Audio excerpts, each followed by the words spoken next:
السلام علیکم ورحمۃ اللہ وبرکاتہ۔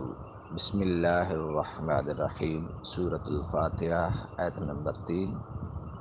اللہ تبارک و تعالی ارشاد فرماتا ہے مالک یوم الدین، جزا و سزا کے دن کا مالک و مختار اللہ ہے۔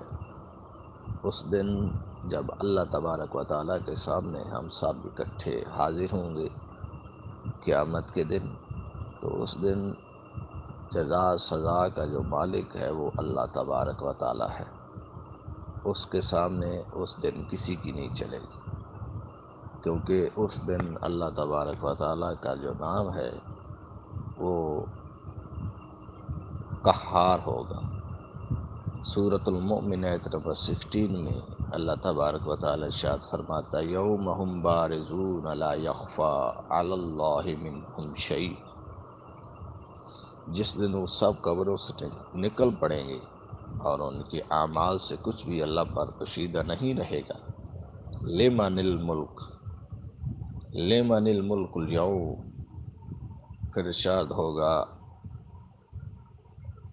آج کس کی بادشاہی ہے؟ للہ الواحد القہار، پھر ارشاد ہوگا اللہ ہی کو جو یکتا ہے، سب پر غالب ہے۔ تو اس دن بادشاہی اللہ ہی کی ہوگی، اور اللہ سے ڈرتے رہنا چاہیے کہ ہم سب نے اللہ کے سامنے پیش ہونا ہے۔ اللہ ہمیں نیک اعمال کرنے کی توفیق فرمائے۔ وما علینا